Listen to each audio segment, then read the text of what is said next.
Hi, my name is Katie Bartz from SewingScene.com, and I'd like to welcome you to the Extreme Beginner Tutorials for Inkscape. Today's tutorial will cover raster versus vector graphics. We'll give you an introduction to drawing basic shapes and how to manipulate them. We'll also talk about how you create a vector object. And finally, we'll give you an introduction to the node editing tool. So let's begin.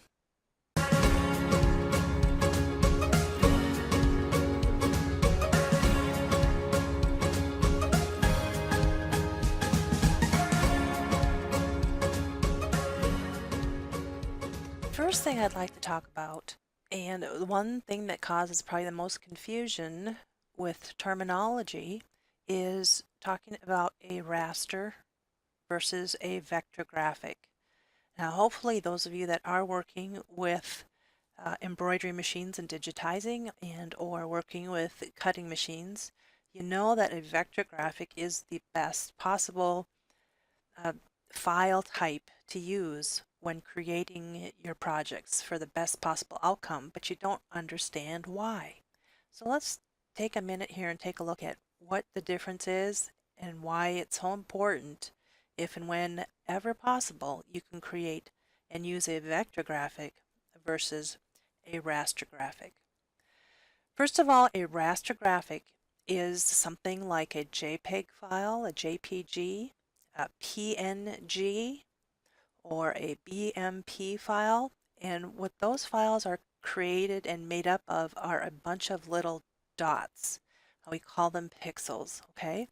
And for example, if you have a 2-inch by 2-inch squared image that is a raster graphic, so a JPEG, PNG, BMP, something like that, and it looks great at that size, but if you actually want to blow it up for your 12 by 12 cutting mat and size it, those pixels that were in the 2 by 2-inch square have to now open up, spread, and try to fill that 12-inch by 12-inch square, and they can't add any more pixels. So all you're doing is basically spreading that design out and really weakening the image integrity itself.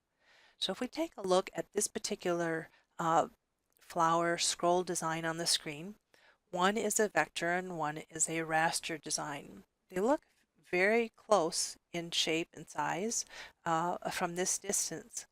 But if we take a closer look at the one on the top, you can see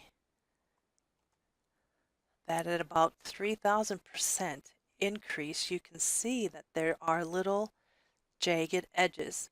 Now, if you were going to create an embroidery design from this particular image and you don't have skill to clean up your images before you bring them into your embroidery software, your embroidery machine is going to go along and it's going to try to fill in all of these colors. And it's also going to place a light gray and then a medium gray and a little darker gray and then finally the black image. So you'll have several different colors in your color chart, and this is what it would create.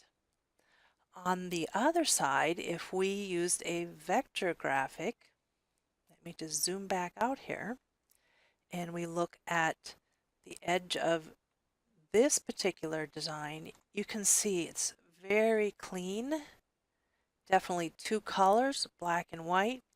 You're going to get a lot better result, and you'll actually have a lot more success because you won't have to take as much Excedrin for the headaches that you're going to get. The integrity of a PNG file is more preferable than a JPEG file because there's something in a JPEG file called lossy compression. And every time you save a JPEG file, whether it's from location to location or you save the file and open it up and save it as a different name, it loses pixels and becomes less accurate. So that's why when we in the industry, you want a high resolution JPEG graphic. We have a lot more pixels to work with, and by the time we're done manipulating that graphic file, it still looks as clean as it did before, even though it has lost some data. So there's even better types of files to use. For example, if you're taking photographs and such, you want to go ahead and research that.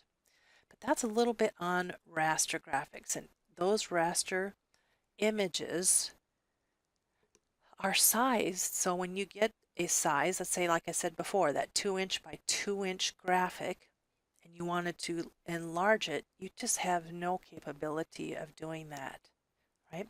If we take a look at some images that we see on the web pages, so for example, I have just real quickly Googled drawing simple boat images, all right? And you can look at different images for different things, but this kind of brings it home. And if we hold our mouse pointer over these objects, it's giving us sizes, 600 by 400. Here's the same image, 480 by 360, and those are pixels. This one has more pixels than this one, so this one is actually larger than this one. If I scroll down here, let's see if we see something else. This boat is 350 by 145. This one is 796 by 687, and you can almost see that the lines on this one are clearer than the lines on this one. They're almost half the resolution or the size in pixels. So when you're looking for images to work with on websites or whatever, the larger the size in, let's say, that rectangle that you're creating, the clearer the image is going to be to actually create a cut design, if you're doing a cut and print design, or if you actually are going to be digitizing a design from something, all right? So I just wanted to point that out to you. So if I had a choice between these two boats, if I was going to go ahead and embroider a sailboat on a t-shirt or something, and you know, you have to be careful of copyright issues, so most of these you can use for your own personal use, but you can't use them for sale. No pun intended. But I would use the 600 by 400 drawing to create my digitized design rather than this 480 by 360. And it's a lot better to go larger and size it down than to go small and try to size it up, because that's where the integrity is lost. Now if we go back to our Inkscape images here, the top one was a raster image. And if I try to size this one larger, for example, right now, if I click on it, it says that it's roughly 6 inches wide by 3.333 inches tall. All right, and I've set up my area here to be in inches. Now, if you haven't watched the first video in the series, I encourage you to do that, because I show you how to set up your document, set your default measurements so that you can use your millimeters, centimeters, inches, whatever measurement you're going to be using, as well as setting up the proper properties windows over here that we're going to be using in the tutorials that are coming up. So encourage you to go back and look at that one. But if I wanted to size this one, I can actually grab these corners here and enlarge it. And if I zoom in, you can see all it's doing is it's trying to spread those pixels out, and it's just absolutely not filling them in at all. All right. Control Z, that is your undo button. So if you ever get caught in Inkscape in a predicament, or if you've done something you don't like, you can always press Control Z. And if we look here under the Edit menu, the undo shortcut key is Control Z.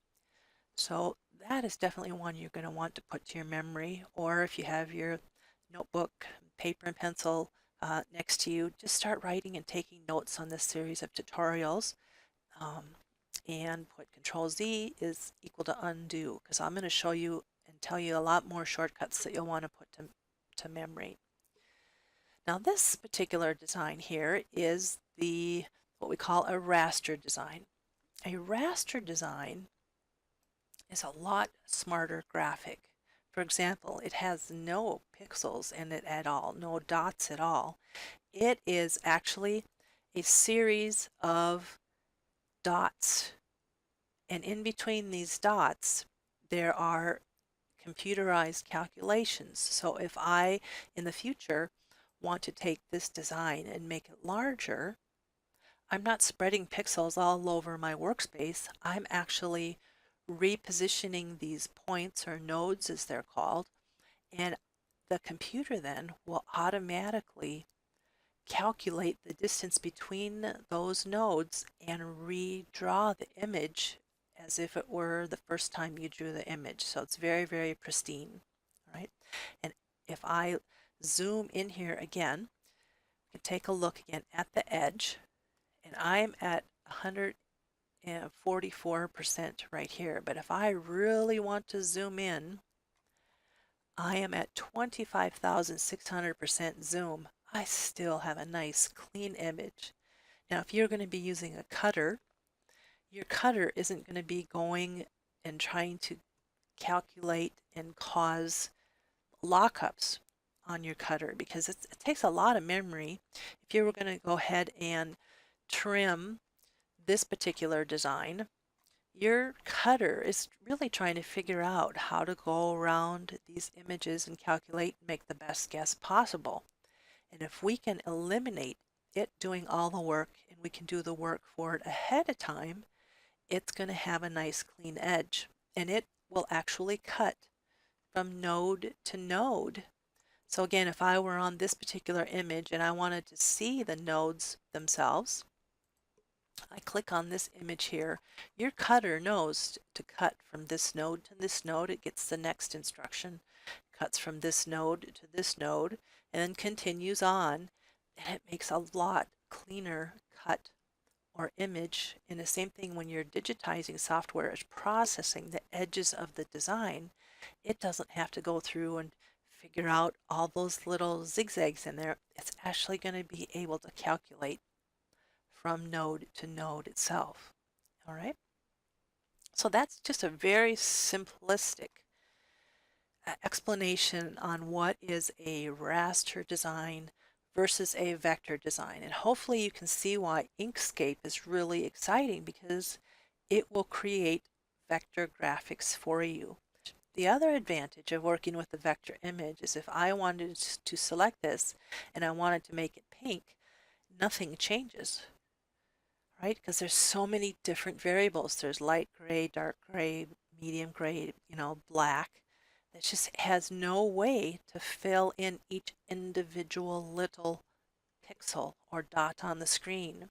Where if I wanted to color this image and click and change that to pink, it very quickly can change that particular object to pink.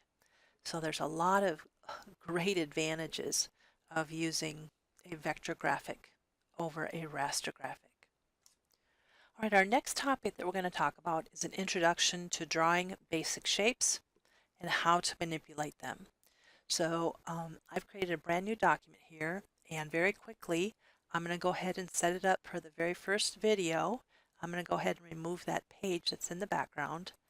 But our focus right now is drawing basic shapes. So I'm going to introduce you to this particular tool right here. This is your select tool. This tool is very, very important. And if you look at it, it shows you in the tooltip that pops up that F1 is the shortcut key to get to the select tool. And you need that tool to select the different objects on your screen. All right. So if we continue down our toolbar here, the very first object that I want to introduce you to is the Create Rectangles and Squares tool. So if I select that tool and I come into my object here, and you can see that there's a little tail of pink behind my cursor there, and that's because I had used pink last from the palette down below here. So let me just change it to a different color. I kind of am partial to a green today, So when I select that green, you can see the little rectangle attached to that pointer is green.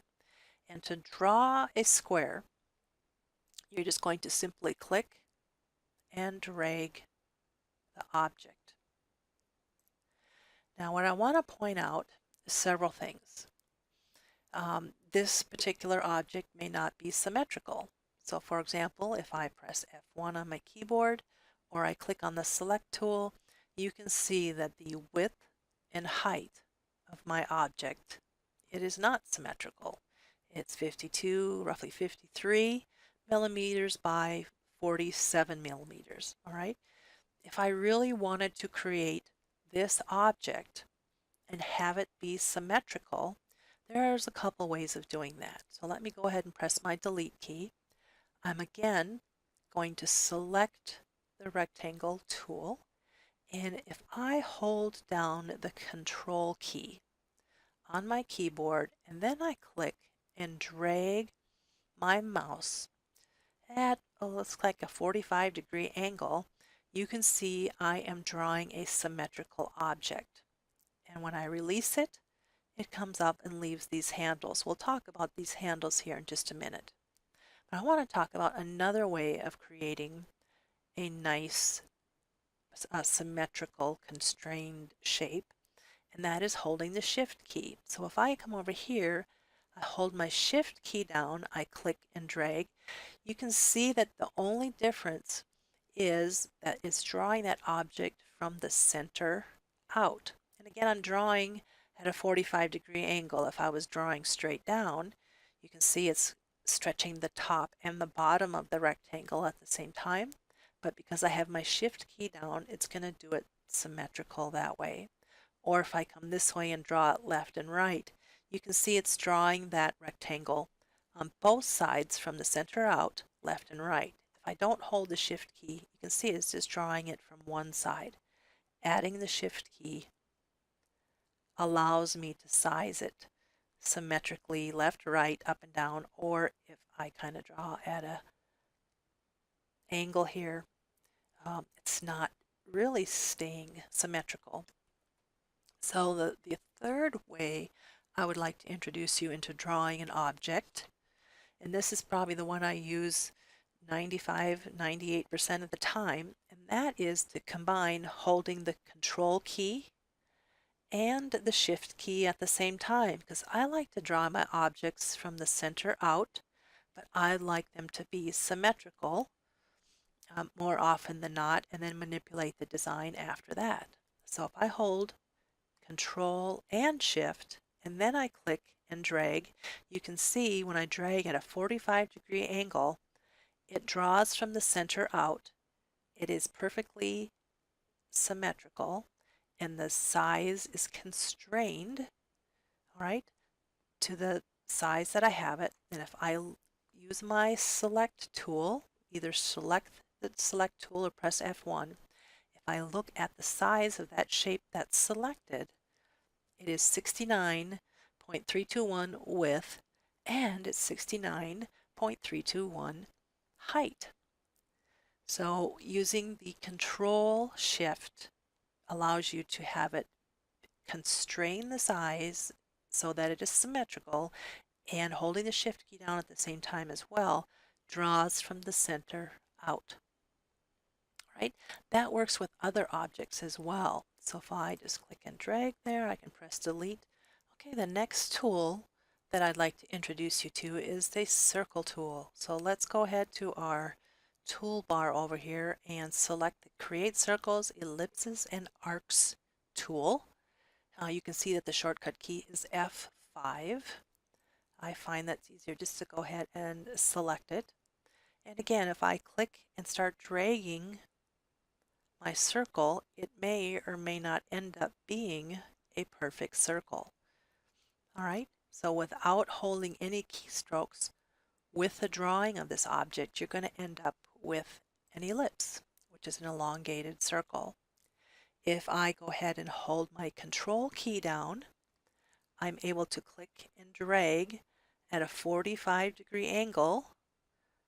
All right, it will draw a constricted perfect circle.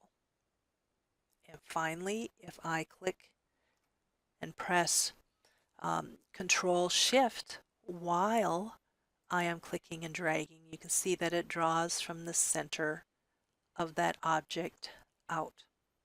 And you'll see that when you release your mouse, we have these handles here again. Let's talk a minute about those particular handles. So let's go ahead and go back to my select tool. I'm going to draw a selection line around those objects. Press my delete key. Let's go back to the square tool really quickly, just so you get used to bouncing back and forth between the different tools. I'm going to go ahead and press my Control and Shift key, and I'm going to drag at a 45-degree angle. And when I release my mouse, I end up with 3 handles on my object. I have 2 of them here that are square, and I have 1 here that is a circle.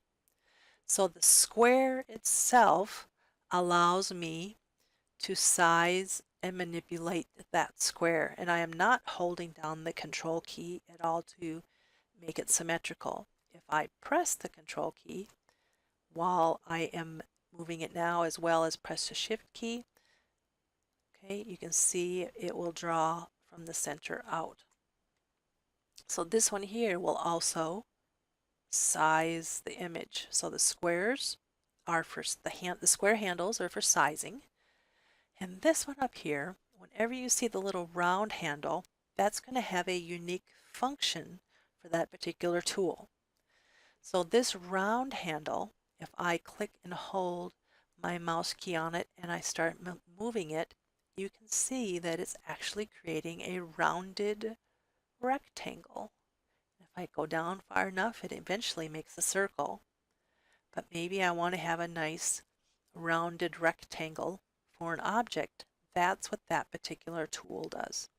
All right, I can't manipulate the sides, move them, bend them to any shape I want. It only takes the corners.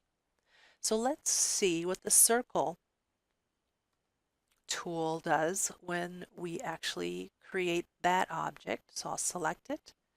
I'm going to hold down Control-Shift, and as I click and drag, I again have 3 points or 3 handles on this tool, and you can see that that particular square handle moves the object symmetrically in left and right, so making it from a perfect circle to more of an ellipse. And the same thing with this one on top. If I click and drag, that will size the top and bottom in symmetrically with that handle. This one, again, it's a round handle. It's going to have a different function. And depending on your needs, you may want to use that tool, and what it will do is it will make the pie slices. Okay? Oh, Pac-Man there. Let's say we didn't want this pie segment anymore, all right? We wanted to bring it back to a whole circle. Whenever you select a tool on the left-hand side, the properties for the tool you select will always be just above the ruler here on the top. And if we take a look here, the very last icon or last button says make the shape a whole ellipse, not an arc or a segment. So if I need to restart it over, or I changed my mind, I wanted to make it a whole circle again, you simply click on that tool and it restores it back to a complete circle. All right, so let's go ahead and delete that, and let's go ahead and click on the Polygon and Stars tool. When I click on that tool, I want you to keep an eye on the toolbar properties bar up here. So when I click on the Polygon tool, you can see now all the properties I can change for that tool are available for me on the top of this toolbar above the ruler. Then you have some choices. You can draw a polygon, or you can draw a star. So if I click on Polygon, you can see, and you may have noticed, that the properties changed for that particular tool. So if I click on the Stars button here, you will see that those tools have become available, and I can come into the workspace, I'm going to hold down my Control and Shift key, and as I click and drag, it's going to draw a 5-pointed star because I want 5 corners.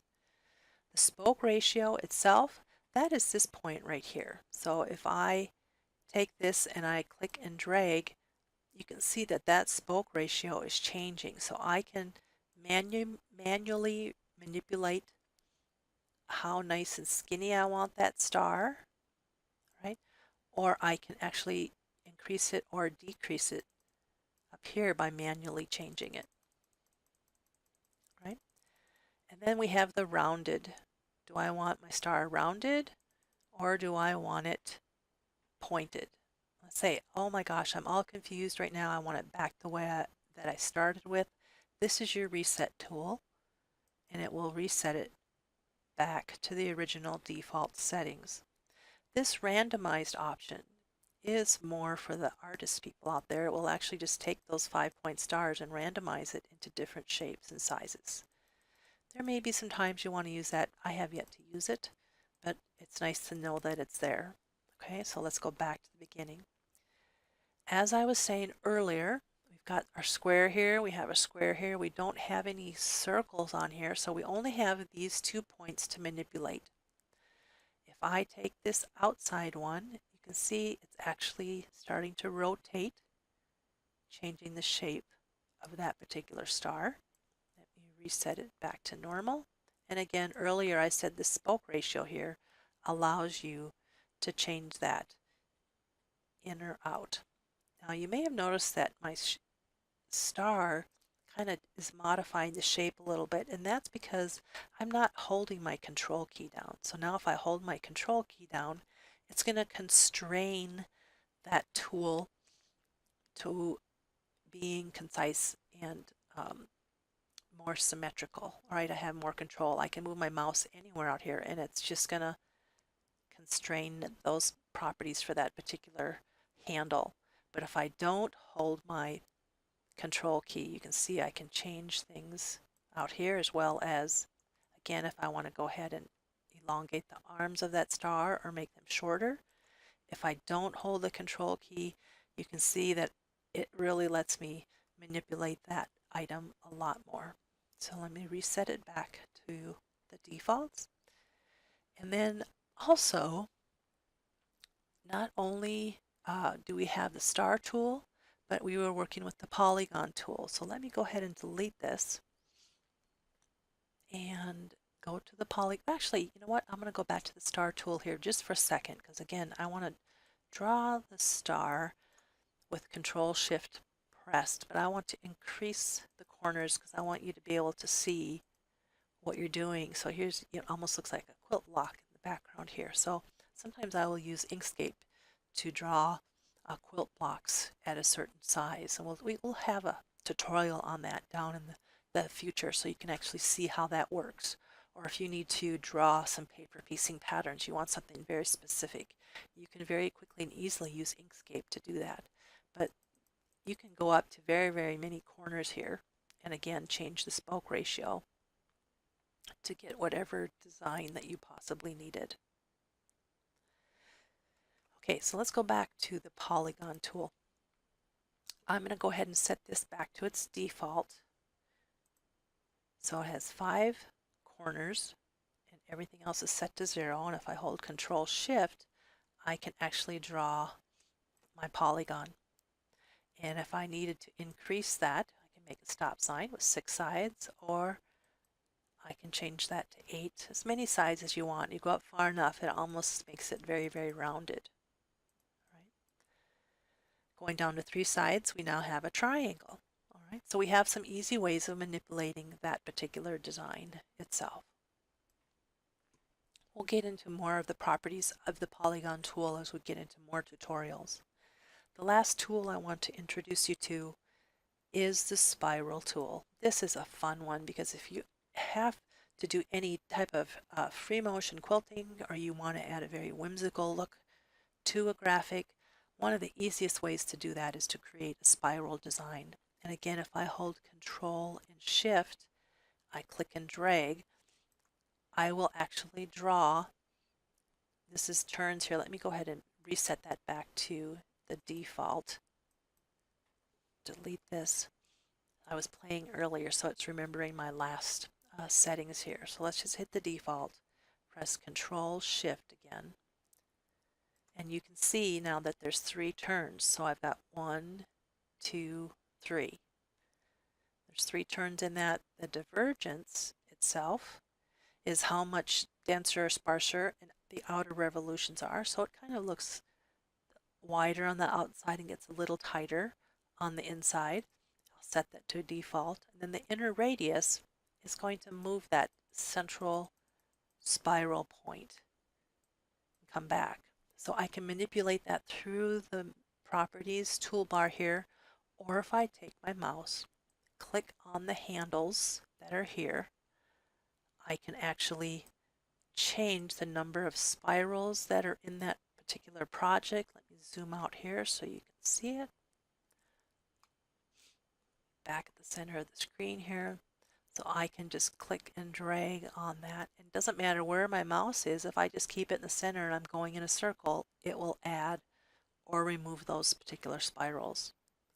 So that's fun. If you ever need to practice free motioning spirals, come out here, create one the size you need for your quilt, print it on a piece of paper, take it to your machine, and just practice going round and round with those spirals, or digitize a nice spiral design for your quilt. Okay, so those are several objects I wanted to introduce you to, but I also now want to talk about more on how you manipulate a design. So let's just go back to the square here just to make things simple. I'm going to hold my Control and Shift key, and I'm going to go ahead and click and drag at a 45-degree angle.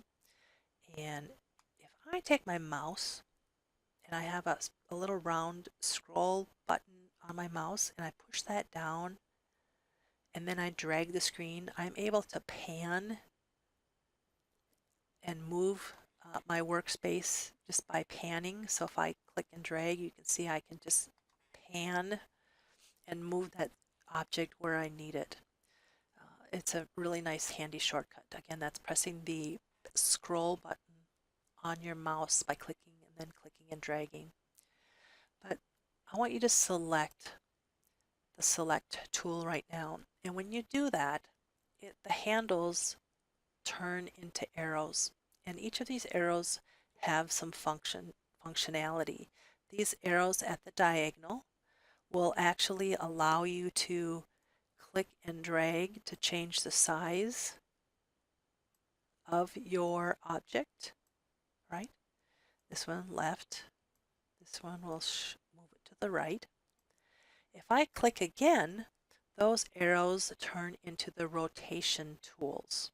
So now I can actually take this object by grabbing a corner and I can rotate that object. All right, so any of these that have a little curve in them allow me to rotate the object.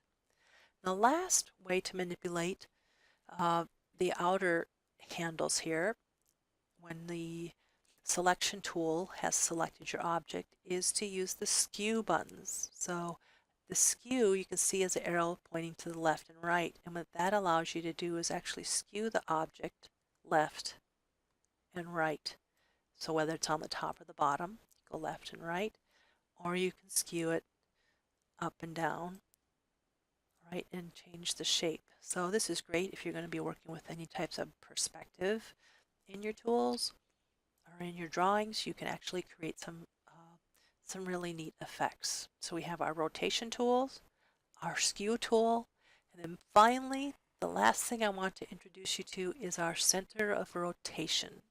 So those of you that have digitizing software, you know that you have a center point in your embroidery design, and that center point can be moved out of center. So it's great in this Inkscape program because it allows me to change the center of rotation. So for example, if I take this crosshair, I grab it and I drop it right here, that is now the center of rotation for my tool. So it's just not going to sit and spin here in the center.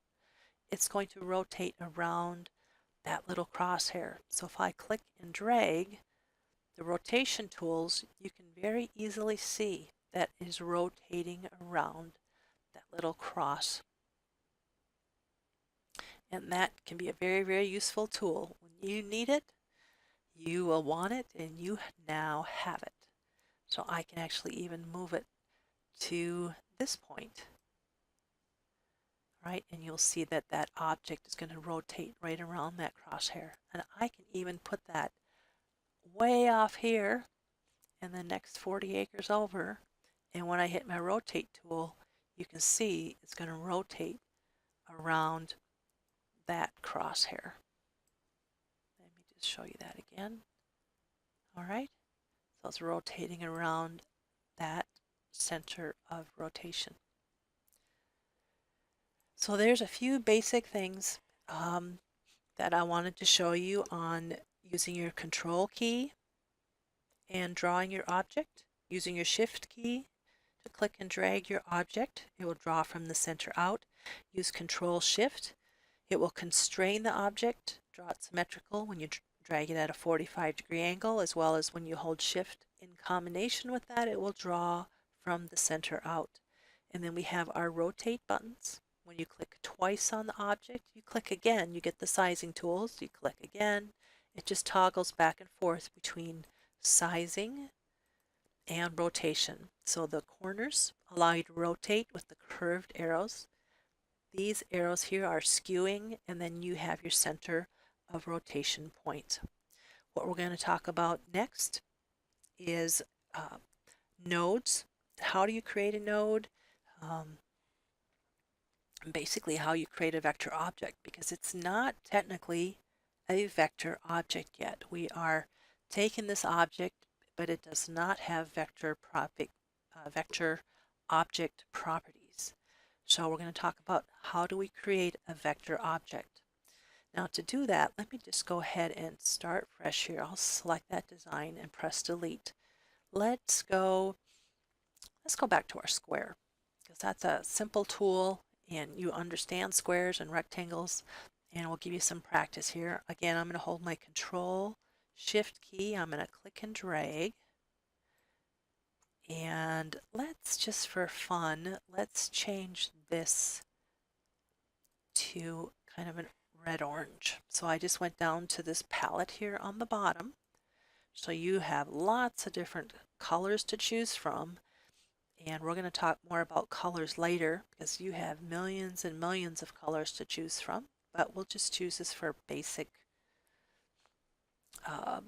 selection. So just change it to any color you like. Now, when these handles here are visible, this is not a vector object yet. All right? To make an object on the screen a true vector object, and one that you can size and manipulate and transfer to another program, whether it's a cutting machine or embroidery software, we need to make it a vector. And to do that, you're going to go, once the object is selected, so we're going to select that object by clicking the selection tool. You are going to get in the habit of going to the path menu, and you're going to select object to path. Okay, and when I do that, it doesn't look like anything really happened, but something very significant did happen. You have now created a vector object. What does that mean? It means now this particular tool or object has what they call nodes. Nodes are the tool that we crave and love when we are actually drawing, because it allows us to manipulate an object into any shape or configuration that we like. All right, so without changing this into a vector design, all it is going to be is a square or a rectangle with maybe rounded corners, and that's all this particular object is going to be. By converting it to a path, so now this object, I went to object to path and it was selected, it is now technically a vector object. And how do I know that? Well, let me introduce you to the Edit Paths by Nodes tool, and I just call it the Node Editor. The shortcut key is the F2 key. When I click on that object, you can see now that it still has 4 things that look like handles. The mouse pointer changed into a sharper pointer. Let me go ahead and draw another square next to this so you can see the difference. So here are the open face, a round handle here, and I have one here, but there is absolutely no node or handle down in the left hand corner. I'm going to click on the Edit Nodes tool and again select this object. You can see now I have a node in every single corner. The beauty of this is now I can actually take this node and I can manipulate it and move it wherever I want. And it is now mathematically inside the computer always calculating the changes that are here, so it will always draw the perfect shape. And I can take this and now I wanted maybe an arrowhead. All right, I can change the square into an arrowhead because now I have changed this object into a vector object that now has nodes. It doesn't have just the handles, the 3 handles here, but it has nodes on it. All right, so I can take this and move it wherever I want. That is where the beauty of drawing and illustrating becomes magical. All right, because you can create so many unlimited objects from these items, and you'll find, and as you see in these tutorials, we actually start out with a square, maybe a circle or a polygon or star, and manipulate the shape of those individual items to make up the final result. So in a tutorial shortly down the road, we'll draw maybe we'll just draw a boat. All right, similar to what we saw earlier. And I'll show you how to take these different objects and manipulate them and change them into the shape that you need to get the result that you want. Right? So let's go to the selection tool. I'm going to go ahead and again delete these objects. Let's choose the star tool. All right, I'm going to go ahead and make sure the defaults are there. So I have 5 corners. So when I click Shift and drag, all right, and I have the 2 handles here. All right, for fun, I'm going to go ahead and hit my selection tool. I'm going to duplicate this particular object. Now, if I go under, and I never remember where this is at because I always use the shortcut key. So to duplicate an object, all you do is press Ctrl D. So D is the first letter of the word duplicate. So Ctrl D, it's the easiest way for me to remember it.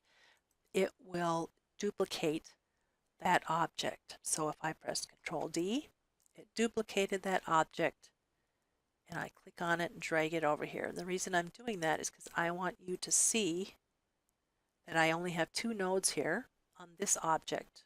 And when I select this object, I have 2 nodes, but I want to manipulate this one and make it a vector object. So I have to go to Path, Object to Path, and look what happened. It has now placed these wonderful, valuable nodes on my object, and now I can individually move these. Remember with this one over here, when I click on it, if I click on that, it moves everything all at once, but maybe I didn't want that. Maybe I wanted this one to come in, and I wanted this one to come like this, and this one like this, and this one I wanted out. All right, for some reason I wanted this particular object. All right, because you've changed this object to a path, you now have applied nodes, and the computer is calculating from this node to this node exactly where it needs to be, so that later on, if I size this object larger by selecting the selection tool, and I click on this and drag it, let me just go ahead and go here. I'm going to change it to a different color on top just so you can see the difference. Right, and I zoom in, I really size that up. You can see that I still maintain a clean edge on my object, and it's a vector. All right, so that's a real basic introduction to nodes. To actually truly make it a vector manipulated object, you need to go to path and take the object to path. So take it out of its regular shape and actually place it on a path. So in a nutshell, today we've talked about raster versus vector graphics. I showed you how to draw some basic shapes and using the shortcut keys to constrain the element that you're drawing. And we gave you an introduction on how to convert that object to a vector object so that it has nodes applied to it, so you can change it into any shape, size, form that you wish. So that's really the basics of drawing your objects. You have everything there, all the tools you need. From this point forward, we're going to get a little bit more involved in creating actual objects and combining them to actually make some artwork. And please don't forget to subscribe and share these tutorials with all your friends. Remember that if you subscribe and you click the little bell icon that's down below, you will be notified automatically when the next video comes out. You can progress through this software together, and before you know it, you'll be creating your own artwork.